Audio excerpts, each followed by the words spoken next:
and welcome to Modern Vibes with Dr. Jerry the First, episode 155. Today, Thursday, the 15th day of February, 2018. My names are Dr. Jerry the First Oguzie, and I'm speaking on the topic, which type of love are you practicing now?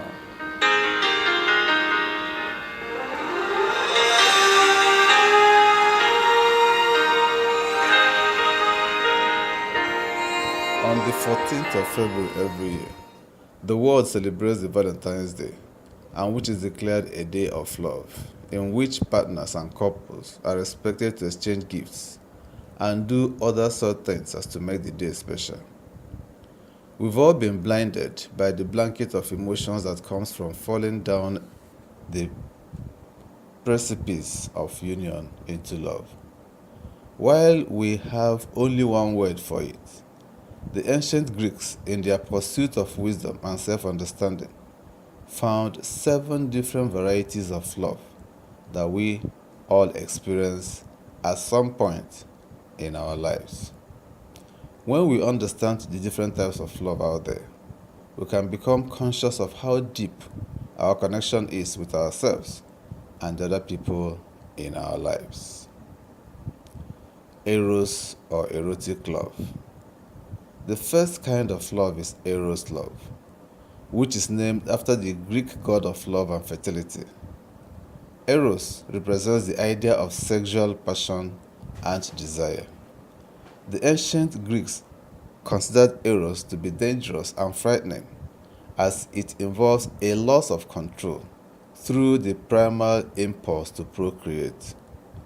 Eros is a passionate and intense form of love that arouses romantic and sexual feelings. Eros is an exalted and beautifully idealistic love that, in the hearts of the spiritual mature, can be used to recall knowledge of beauty, as Socrates put it, through tantra and spiritual sex. But when misguided, Eros can be misused, abused, and indulged in, leading to impulsive acts and broken hearts. Eros is a primal and powerful fire that burns out quickly. It needs its flame to be fanned through one of the deeper forms of love below, as it is centered around the selfish aspects of love, that is, personal infatuation and physical pleasure. The love catalyst here is the physical body. 2. Philia or affectionate love. The second type of love is philia or friendship. The ancient Greeks valued philia far above eros because it was considered a love between equals. Plato felt that physical attraction was not a necessary part of love, hence the use of the word platonic to mean without physical attraction. Philia is a type of love that is felt among friends who have endured hard times together. And as Aristotle put it, philia is a dispassionate, virtuous love that is free from the intensity of sexual attraction. It often involves the feelings of loyalty among friends, camaraderie among teammates, and the sense of sacrifice for your back. The love catalyst here is the mind. Number 3, storge or familial love. Although storge closely resembles philia in that it is a love without physical attraction, but storge is primarily related to kinship and familiarity. It is a natural form of affection that often flows between parents and their children, and children for their parents. It can be found among childhood friends that is later shared as adults. But although storge is a powerful form of love, it can also become an obstacle on our spiritual paths, especially when our family or friends don't align with or support our journey. The love catalyst here is casual or memories. Number 4, ludus or playful love. Although ludus has a bit of the erotic eros in it, it is much more than that. The Greeks thought of ludus as a playful form of love. For example, the affection between young lovers. Ludus is that feeling we have when we go through the early stages of falling in love with someone. Example, the fluttering heart, the flirting, the teasing, and the feelings of euphoria. Playfulness in love is an essential ingredient that is often lost in long-term relationships. Yet, playfulness is one of the secrets to keeping the childlike innocence of your love alive, interesting, and exciting. The love catalyst here is emotion or astral. Number 5, mania or obsessive love. Mania love is a type of love that leads a partner into a type of madness and obsessiveness. It occurs when there's an imbalance between eros and ludus. To those who experience mania, love itself is a means of rescuing themselves, a reinforcement of their own value as the sufferer of poor self-esteem. This person wants to love and be loved to find a sense of self-value. Because of this, they can become possessive and jealous, feeling as though they desperately need their partners. If the other partner fails to reciprocate with the same kind of mania love, many issues prevail. This is why mania can often lead to issues such as codependency. The love catalyst here is survival instinct.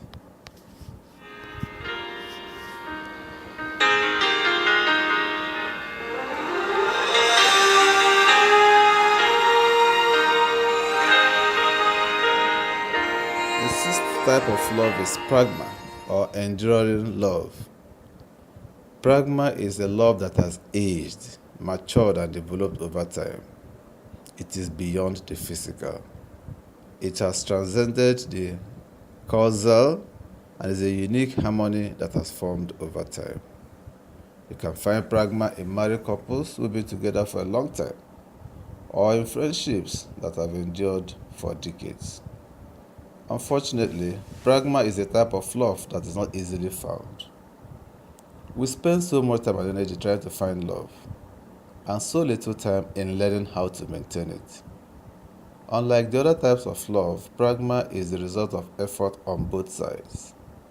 It's the love between people who have learned to make compromises, who have demonstrated patience and tolerance to make the relationship work. The love catalyst here is unconscious. Number 7, philautia or self-love.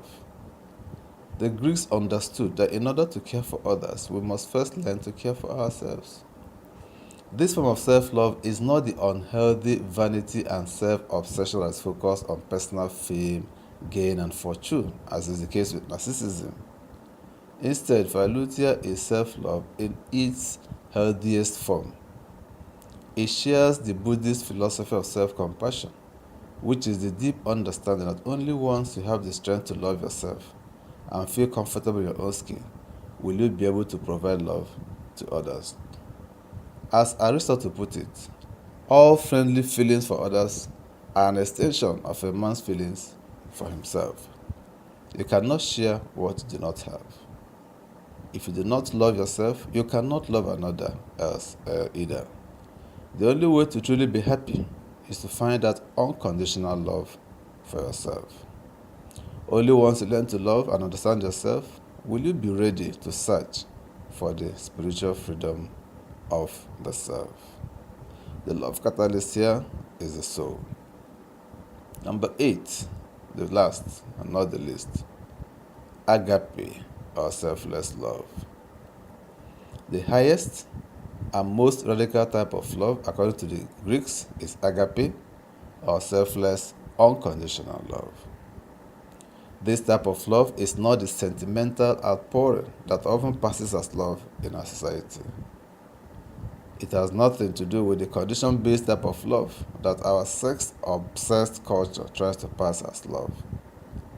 Agape is what some call spiritual love. It is an unconditional love, bigger than ourselves, a boundless compassion, and infinite empathy. It is what the Buddhists describe as metta, or universal loving kindness. It is the purest form of love that is free from desires and expectations, and loves regardless of the flaws and shortcomings of others. Agape is the love that is felt for that which we intuitively know as the divine truth, the love that accepts, forgives, and believes for our greater good. The love catalyst here is the Spirit. So, thanks to the ancient Greeks, we can learn from all the different types of love in our lives.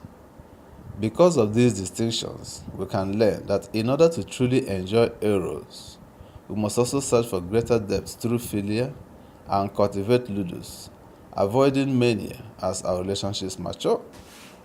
It's through these efforts too that we'll find pragma in our soulmate or twin flame relationships. Finally, through the power of Philutia and Agape, we can come to understand how amazing our human hearts really are. Our hearts are the only things in the universe that grow larger the more they give to others. So there you have them, the 8 types of love. So tell me, which type are you practicing right now? Until I come your way again, this is Morning Vibes with Dr. Jerry the First.